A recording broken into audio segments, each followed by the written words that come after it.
saya akan membahas sebuah kamera yang menurut saya adalah kamera yang menjadi salah satu simbol transisi dari dunia kamera film ke kamera digital dalam format yang bisa dikatakan sama, yaitu format 35 mm atau full frame yang dikenal sekarang, yaitu adalah Canon EOS 5D klasik atau Mark 1 atau memang sering disebut sebagai 5D klasik kalau di luar negeri gitu ya, kalau saya searching.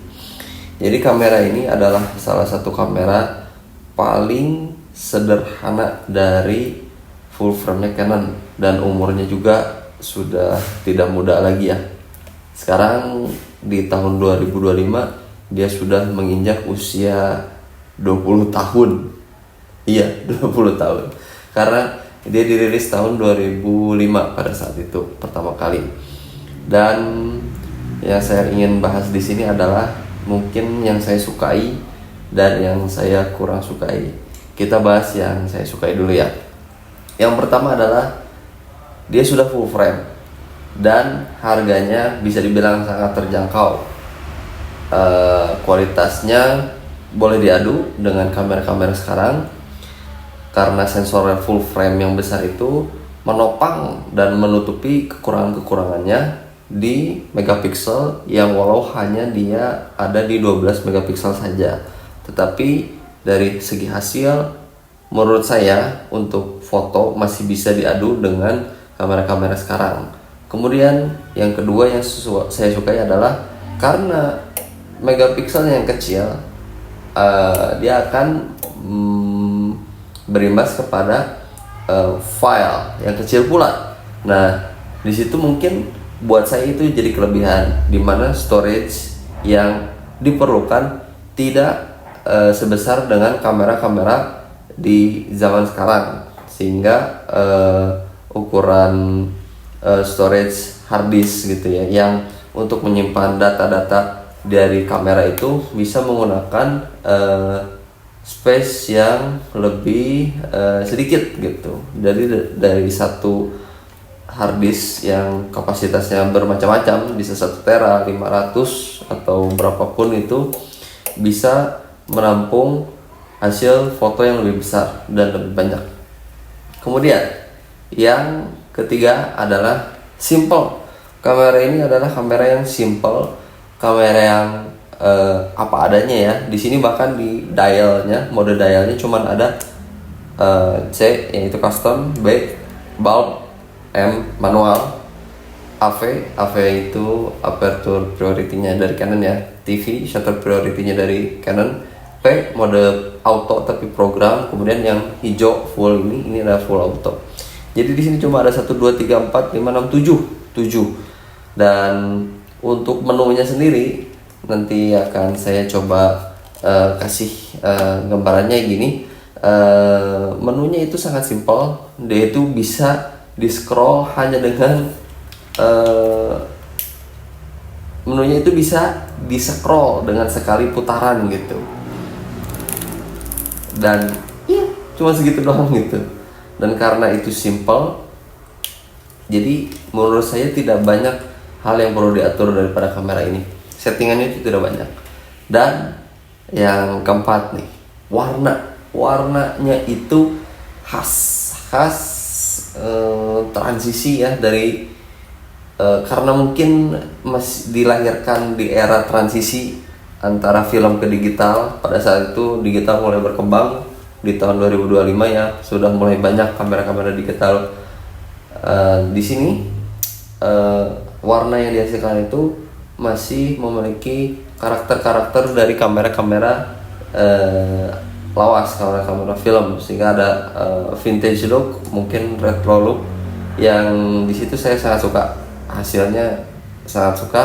Dan buat saya itu cocok karena saya nantinya hanya melakukan edit yang seminimal mungkin ya, karena saya mengejar keorisinalitasan gitu ya. Cuman balik lagi ke kalian, kalau misalkan kalian suka ngedit, suka di touch lagi pakai Lightroom, itu balik lagi ke selera masing-masing. Tidak mesti seperti apa yang saya sampaikan gitu. Kemudian ini tuh DSLR kelebihannya yaitu punya body yang badak, body yang kuat, dan untuk seri 5D ini kalau nggak salah belum water sealing ya. Cuman untuk beberapa hal seperti ketahanan bisa teruji ya, bahkan bisa dilihat sendiri. Ini usianya sudah 20 tahun tapi alhamdulillah masih badak, masih kuat ya. Dia masih bisa menghasilkan foto-foto yang bagus gitu. Dan memorinya di sini masih pakai CF. CF itu kalau saya rasa dia itu transfernya itu lebih cepat dibandingkan dengan SD card di jenis yang sama gitu. Mungkin kalau bisa dibilang di kelas yang sama itu dia transfernya itu lebih cepat dan aksesnya mudah ya, ada di samping. Kalau baterainya juga ini karena DSLR ya, kapasitasnya cukup besar gitu. Untuk sekali charge kalau di website itu diklaim katanya sampai 800 watt satu kali charge, tapi kalau saya rasa itu mungkin di bawahnya sedikit ya, karena atau mungkin bahkan di atasnya sedikit, karena ini baterai tua dan saya susah mencari replacementnya. Bahkan saya mencari yang KW-nya itu bisa dibilang sekarang pada saat saya masih pakai itu jelek gitu dibandingkan sama baterai orinya yang udah ke drain gitu loh. Yang kalau istilah di HP mah baterai health-nya itu udah nggak sebagus sama kamera baterai baru gitu, kayak gitu. Nah, itu ada berapa ya? 5 hal yang saya sukai dari kamera ini. Kemudian ada hal yang tidak saya sukai dari kamera ini. Yang pertama adalah kamera ini belum memiliki fitur video. Ya, betul sekali. Belum ada videonya. Jadi kalian kalau misalkan mau merekam video ya jangan berharap sama kamera ini gitu. Dan untuk itu sayangnya dengan budget yang dikeluarkan ya kalian hanya bisa explore di fotografi, fokus di fotografi bukan videografi. Kekurangannya adalah di situ. Tetapi mungkin itu yang bisa ditawarkan Canon pada masa itu, karena di Mark II itu sudah mulai ada fitur videonya, dan sampai terakhir Mark IV di beberapa tahun yang lalu keluar sebelum era mirrorless itu menggempur dunia modern seperti saat ini. 5D masih menjadi salah satu kamera yang punya punya nama dan legend gitu di Canon. Dan kekurangan lainnya yaitu tadi yang saya sebutin, baterai ya. Baterainya udah susah dicari. Terus kemudian untuk soal software. Nah, ini software biasanya kan kalau kamera-kamera baru itu dia punya software bawaan yang misalkan kayak Canon. Kalau Canon itu kalau nggak salah ada namanya digital foto apa ya gitu. Kalau bukan, EOS Utility. Nah, EOS Utility ini fungsinya untuk sebagai interface untuk menyeting apapun yang ada di kamera ini, termasuk misalnya kan kalau misalkan kalian mau nyeting yang umum di Canon kayak picture style gitu, kita mau install picture style customan gitu, bisa diinstal pakai EOS Utility. Atau mau live view tapi lewat komputer bisa gitu. Nah, karena itu sistem operasional komputer yang masih digunakan pada zaman itu tidak secanggih sekarang, banyak yang tidak kompatibel, bisa dikatakan udah nggak kompatibel. Jadi susah untuk menyeting kamera ini lewat komputer, tapi masih bisa untuk transfer file, foto. Nah kemudian karena itu masih menggunakan sistem yang lama, bahkan menggunakan micro USB ya, masih micro, tapi tipe yang lama, nanti saya tunjukkan gitu ya. Nah itu tuh transfer datanya itu kalau dicolok ke sini tuh sangat lambat. Jadi saran saya kalau misalkan teman-teman kebetulan ada nih ya, atau tertarik untuk nyoba 5D ini, cari beli ya, maksudnya memory card readernya gitu, yang emang khusus untuk CF card. Itu lebih cepat gitu, karena sebelumnya saya pernah pakai itu, cuman yang murah, jadi dipakainya nggak lama. Nah itu dia biasalah, barang murah harusnya gitu, bisa afford lebih untuk keaweten barang gitu. Kemudian yang saya tidak sukai lagi apa ya, berat. Memang kamera itu tuh berat, hampir mungkin 700 gram ya, 700 gram. Nanti saya coba timbang ya. Dan ini tuh kalau dibawa agak lama lumayan pegel gitu. Tapi dengan dipasangkan lensa fix 50 mili ini, itu menurut saya udah paling cocok, paling nyaman gitu, paling enak gitu ya, dibandingkan kalau misalkan teman-teman ada yang punya lensa IF yang lebih panjang, lebih besar, itu bakal lebih berat lagi ya, tipikal DSLR lah, memang seperti itu. Dan kekurangan lainnya adalah ya tadi masih berkaitan sama transfer file. Nah transfer filenya kan lambat ya gitu, jadi memang harus punya card reader. Dan belum bisa live view. Kemudian AF point ini cuman ada 9. Dan FPS nya jangan berharap banyak ya, sama kamera lama cuma sekitar berapa ya, 3 fps gitu ya kalau di burst mode-nya gitu. Jadi emang bukan untuk yang sport banget gitu. Walaupun si maksimal shutter speed-nya itu udah di 1/8000, tapi ya tetap aja kamera ini bukan dirancang untuk sport, karena keterbatasannya. Mungkin ini lebih cocok untuk momen-momen yang lebih tenang, lebih santai gitu. Nah ya, dan di sini ISO di kamera ini tuh cuman nyampe 1600. Setelah itu masuk ke high ISO atau alias 3200. Padahal di zaman sekarang ini high ISO itu kan bisa sampai 128.000 ya kalau nggak salah, bahkan lebih gitu.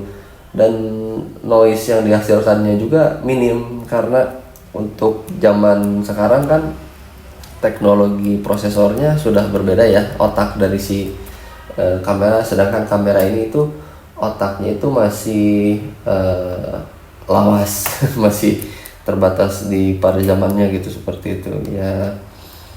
Dan kekurangannya sih yang saya highlight mungkin itu ya, gitu. Dan ya cuma 12 megapiksel juga kan, kalau dibandingkan sekarang udah standarnya itu 24 megapiksel itu jadi standar kalau buat full frame sekarang. Soalnya saya lihat rata-rata full frame di zaman sekarang itu ukurannya segitu, 24 naik sedikit ke 32 lah, antara segitu. Dan apalagi ya untuk kekurangan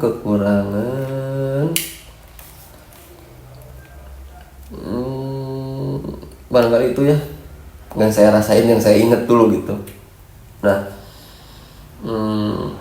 jadi untuk teman-teman yang ngelirik kamera ini di 2025, saya saranin pikir berulang-ulang kali, karena kalau mau berkembang apalagi zaman sekarang gitu ya, bisa dibilang kebutuhannya itu hibrid, foto dan juga video. Kalian lebih baik mencari kamera yang lebih muda. Kalau misalkan masih tertarik sama DSLR, ya mungkin bisa cari yang seri-seri mudanya 5D Mark 4 atau enggak 6D Mark 2 gitu ya. Itu pun bisa dikatakan sudah agak sedikit ketinggalan ya dari segi kemampuan autofokusnya, karena mohon maklum lah DSLR namanya juga gitu. Cuman di setiap kelebihan pasti ada kekurangan, di balik kekurangan pasti ada kelebihan. Kita harus fokus sama kelebihannya, walaupun kadang itu susah ya. Kadang kita suka berpikir kenapa ya gear orang-orang gitu sekarang lebih bagus gitu, lebih canggih gitu ya. Mungkin ya wajar aja karena mereka mampu untuk untuk membelinya gitu, untuk menyediakannya gitu. Tapi jangan fokus ke situ. Kita itu harus bisa mampu untuk memanfaatkan gear yang ada dengan skill kita yang kita miliki gitu. Ya, menyemangati diri sendiri ya lebih tepatnya. Dan nanti akan saya tunjukkan beberapa contoh video yang dihasilkan contoh foto ya, maksudnya contoh foto yang dihasilkan dari kamera ini. Sekedar info, saya sudah memakai kamera ini dari tahun 2018, berarti sekarang sudah jalan 7 tahun. Secara garis besar yang saya sukai adalah kalau dari kualitas gambar ya, kualitas gambarnya itu dia masih tajam, bahkan jika disandingkan dengan Canon 50mm 1,8 STM hasilnya tajam, bokehnya khas full frame. Dan saya pernah waktu itu pakai yang 1.4, bokehnya sangat menarik. Cuman pada saat itu saya lepas karena autofokusnya agak aneh ya, menurut saya agak bermasalah gitu. Lebih baik pakai autofokus di lensa yang lebih muda. Tapi mungkin itu balik lagi ke kondisi lensa ya, karena lensanya itu sudah lama mungkin, dan saya belinya second ya, namanya juga beli second ya kayak gitu.